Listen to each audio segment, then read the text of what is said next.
You're standing in the ruins of what was once a home. The smell of smoke still clings to the air. 3 days ago, your husband died on these walls. Now, Spartan soldiers are moving through the survivors, and you're holding your children so tight your arms ache, praying they won't notice you. But they do. They always do. In the summer of 421 BC, a woman named Timaea stood among hundreds of others in the conquered city of Mantinea, watching as Spartan officers moved between them with tablets of wax, making marks, taking notes, separating mothers from children with the efficiency of men who had done this so many times it had become routine. Her husband, Alexios, had fallen 3 days earlier when the walls finally broke. She had 3 children, 2 daughters and a son who wouldn't stop crying. When the Spartan commander asked if they were hers, she could barely whisper yes. He made his mark and moved on without even looking at her face. Before we go any further, I need to know where you're watching this from, because stories like this one traveled across continents and centuries for a reason, and it amazes me that people everywhere still want to understand what happened when conquest wasn't just about territory, but about erasing entire futures. That evening, everything changed. Timaea and nearly 200 other women were separated from their children. The screams that followed would be remembered by everyone who heard them for the rest of their lives. Women were torn from their families by guards who showed no emotion, no hesitation, no mercy. Timaea's son tried to run after her. An elderly woman caught him, held him back. Timaea looked over her shoulder as they pushed her forward, trying desperately to memorize her children's faces, knowing somehow that something inside her was breaking that could never be repaired. The march to Sparta took 3 days. Minimal food, minimal water, just enough to keep them walking. At night, they slept on bare ground under guard, moving steadily southeast toward a city none of them had ever seen. Most of these women had never traveled more than a few miles from their birthplace. None knew exactly what awaited them, but they had heard stories, whispered tales that circulated among Greek cities about what happened to captured women, stories that made death seem preferable, stories about fates worse than watching your city burn, worse than losing your husband, worse even than being torn from your children. What Timaea couldn't yet understand was that her entire existence from this point forward would be designed to serve a system that had destroyed everything she loved, that she would become a living tool in a program of conquest that grasped something most ancient societies had not fully understood, that destroying an enemy meant not just killing their men, but systematically targeting their women, erasing their culture, absorbing their bloodlines, and creating living reminders that resistance to Sparta wasn't just futile. It was catastrophic for everyone who survived. What the Spartans did to women like Timaea was documented by ancient historians who witnessed these practices or recorded accounts from people who had: Plutarch, Xenophon, Thucydides. They wrote about these methods not as rumors but as observations of Spartan policy. And what they described reveals something about conquest that echoes through every century of human conflict, that women's bodies become battlegrounds, that reproduction becomes weaponized, that identity can be systematically erased through forced assimilation. But to understand what these women faced, you need to understand Sparta itself. Because this wasn't random cruelty. This was strategy. Sparta was not like other Greek city-states, and that difference would determine Timaea's fate in ways more calculated than simple slavery or death. While Athens developed democracy and philosophy, while Corinth pursued trade and art, Sparta organized every aspect of existence around a single purpose: war. Not just fighting wars, but creating a society where military dominance was the only value that mattered, where every institution served the goal of producing warriors and maintaining control over a population that threatened to overwhelm them. Because Sparta had a problem other Greek cities didn't face: the helots. These were enslaved agricultural workers who farmed Spartan lands and outnumbered Spartan citizens perhaps 10 to 1. This massive underclass of subjugated people created a constant fear of rebellion that influenced everything about how Sparta functioned. including how they treated defeated enemies. Spartan boys were taken from their families at age 7 and raised by the state in the agoge, a training system designed to produce obedient, fearless, ruthless warriors who valued the collective above themselves. Weakness was not tolerated. Infants judged too frail or deformed were reportedly left exposed on mountainsides to die. Individual identity was suppressed. The state was everything. This society understood something crucial about conquest that would seal the fate of women like Timaea. Killing the men of a defeated city removed one generation of warriors, but the women remained, and those women would bear the next generation. If they were allowed to maintain their cultural identity, to pass their language and stories and grievances to their children, they could create new enemies. Children who would grow up remembering what Sparta had done. Children who might seek revenge. So Sparta developed methods to prevent this. Methods that involved controlling reproduction, erasing identity, and absorbing defeated populations in ways that turned potential enemies into Spartan citizens. The targeting of women wasn't incidental to Spartan conquest. It was central to it. When Spartan forces took a city, the systematic sorting began immediately. Male warriors were executed. Male civilians of military age might be killed or enslaved depending on how much resistance they had offered. But women of childbearing age received special attention because they represented both threat and opportunity. These women were gathered and assessed by Spartan commanders who evaluated their age, health, social status, whether they had useful skills, whether they had children. Based on these assessments, they were divided into groups, each destined for different roles within the Spartan system. The wives and daughters of the conquered city's ruling class were specifically identified. These noble women had value to Sparta, not as laborers but as symbols and as vessels.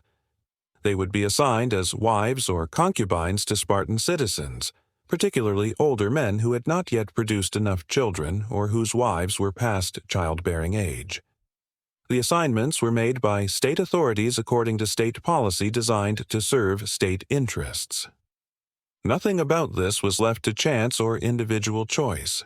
These forced marriages served purposes that revealed the sophisticated cruelty of Spartan strategy. They humiliated the defeated enemy by demonstrating that even their highest-ranking women were now Spartan property. They produced children who would be raised as Spartans but carried the blood of conquered peoples, creating visible demonstrations that those peoples had been absorbed rather than merely defeated. And they prevented these women from bearing children who might grow up with memories and grievances that could fuel future resistance. Ancient sources describe how these forced marriages were sometimes conducted as public ceremonies. The captured woman would be dressed in wedding garments and brought before the Spartan community. She would be formally married to her assigned husband in a ceremony that mimicked traditional Greek wedding rituals, but everyone understood it was actually a display of conquest. The woman would be forced to participate, to speak the required words, to go through the motions of a willing bride while everyone present knew she was a captive whose former husband had likely been killed by these same Spartans days or weeks earlier. After the ceremony, she would be taken to her new husband's household. She would be expected to fulfill all duties of a Spartan wife: managing the household, bearing children, raising those children as Spartans, teaching them Spartan values, training them in Spartan identity. But she would always be marked as an outsider, as a captive, as someone whose presence was a constant reminder of Spartan victory and her people's defeat. For women like Timaea, this fate was described by contemporary observers as worse than death, because it involved not just survival in subjugation, but active participation in the destruction of her own culture. She would be forced to raise children as Spartans, watching them grow up to potentially become warriors who might one day fight against any remnants of her original people. She would manage a household for a man whose people had killed her first husband and destroyed her city. She would live every day in a state between captivity and marriage, neither free nor simply enslaved, but occupying a role that required her to perform normality while experiencing ongoing trauma that had no end. When Timaea arrived in Sparta after that 3-day march, She was brought before a Spartan citizen named Brasidas, a man in his late 40s whose wife had died 2 years earlier. He had 2 sons already serving in the Spartan military, but the state wanted him to produce more children. Timaea was assessed as suitable, young enough to bear children, from a noble family in Mantinea, which made her assignment symbolically valuable, healthy, literate, which was useful for managing a household. The ceremony took place within a week. Timaea was given Spartan clothing. Her hair was arranged in the style of Spartan women. She was brought before witnesses and married to Brasidas in a ritual that mimicked every traditional element of a Greek wedding except the consent of the bride. When she spoke the required words, her voice was barely audible. When it was finished, she was taken to Brasidas's house and the door closed behind her. Ancient accounts suggest some women never adapted to this existence. They lived their entire lives in states of depression or silent grief that no amount of time could heal. Some reportedly chose death instead, finding ways to end their lives before they could be forced to bear children for their captors. These deaths were sometimes portrayed in Greek literature as examples of virtue, women choosing death to preserve loyalty to their deceased husbands and cities. But the fact that such choices were necessary reveals the true horror of what Sparta had created. Other women survived by disconnecting from their past identities entirely, by becoming the roles they were forced to play so completely that the person they had been before ceased to exist except in dreams. They bore children and raised them as Spartans because they had no other choice. They managed households and performed duties and spoke the required words, and over time their accents changed, their habits changed. Their children knew them only as Spartan mothers who had come from defeated cities but now belonged to Sparta. The systematic nature of these practices cannot be overstated. This was not random violence or individual soldiers acting on impulse. This was state policy implemented according to plans made by Spartan authorities, designed to serve strategic objectives that had been refined over generations of conquest. The targeting of women for reproductive purposes was as carefully planned as military campaigns. The erasure of cultural identity was as deliberate as the destruction of city walls. What happened to the women of Mantinea, what happened to Timaea and her companions on that forced march toward Sparta, was part of a conquest strategy that understood women were not merely collateral damage in war, but targets in their own right.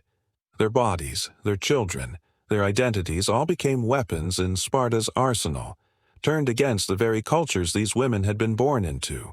Records suggest Timaea bore 3 children for Brasidas over the next 6 years, 2 daughters and a son.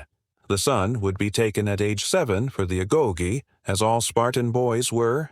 The daughters would be raised to become Spartan women, trained in physical fitness and taught to value the state above all else, to bear children for Sparta's future, to never question the system that had consumed their mother's identity and their father's enemies. Whether Timaea ever saw her first 3 children again, the ones torn from her in Mantinea, the sources don't say. Most likely she never did. They would have been absorbed into Mantinea's surviving population, or possibly enslaved or adopted by other families. They would have grown up without their mother, without their father, with only fragments of memory about who they had been before Sparta came. There's a fragment from a later writer, possibly Pausanias, that mentions a woman from Mantinea who lived in Sparta for 30 years after the conquest. She never spoke her original language again except once, near the end of her life, when she was dying, and called out names in a dialect her Spartan-born children couldn't understand. Whether this was Timaea or another woman like her, the account doesn't specify, but it captures something about what happened to these women that statistics and policy descriptions cannot. The psychological aftermath of what Sparta did extended far beyond the individual women who experienced it. The practice sent a message to every Greek city-state that resisted Spartan power. Defeat meant not just the death of your warriors, but the absorption of your women, the erasure of your bloodline's independence, the conversion of your future generations into servants of the state that destroyed you. It made resistance more desperate because everyone understood that defeat meant something worse than death. It meant transformation of survivors into tools of conquest. This was victory at its most complete. Not just defeating an enemy, but consuming them, incorporating them, making them participate in their own cultural extinction. The children born from these forced marriages would be Spartan citizens, but they would carry the blood of conquered peoples, living proof that Sparta could not just defeat its enemies but absorb them entirely, turn their very descendants into Spartan warriors and mothers. The sophistication of this system lay in its permanence. A generation after Mantinea fell, there would be young Spartan warriors whose mothers had come from that conquered city, who carried Mantinean blood but knew nothing of Mantinean culture except that it had been destroyed by Sparta. They would fight for Sparta. They would kill for Sparta. They would perpetuate the same system that had consumed their mothers' identities. The cycle was self-sustaining, brutal in its efficiency, and unlike anything else in the ancient Greek world. When Timaea died, probably sometime in the 390s BC, she was buried as a Spartan. Her grave marker, if she had one, would have identified her by her Spartan household, her Spartan husband, her Spartan children. The city she was born in, the husband who died defending it, the children torn from her arms, these would not have been mentioned. They were irrelevant to her Spartan identity. They had been erased as thoroughly as if they never existed. But something did survive, the historical record. The accounts written by observers who understood that what Sparta did to conquered women was significant enough to document. The stories that circulated among other Greek cities about the fate that awaited women if Sparta came to their walls. The fear that shaped how other cities fought and negotiated and resisted or surrendered. And perhaps most importantly, the recognition by ancient historians that this was conquest at its most complete. Not just taking territory or extracting tribute, but systematically targeting women to erase identity, control reproduction, and absorb entire populations. The understanding that war's worst horrors have often been most brutal not on battlefields, but in the aftermath, in what happens to survivors, in the systematic ways that human beings can be broken and reformed and made to participate in the destruction of everything they once were. The women of Mantinea were not forgotten by history. Their names mostly were. Their individual stories mostly were. But what happened to them was recorded as testimony to what conquest has looked like throughout human history when it targets not just soldiers but the mothers of the next generation. When it understands that controlling women's bodies and children means controlling the future itself. Timaea's story ended in Sparta, far from where it began, with children who carried her blood but not her memory, in a system that had used her as a tool of conquest and then buried her as one of its own. But the knowledge of what was done to her and thousands of women like her across centuries of Spartan expansion survived in the fragments and accounts and warnings passed down through generations. A reminder that the wages of defeat were paid not just by those who died fighting, but by those who survived and were forced to live on in the ruins of everything they had loved.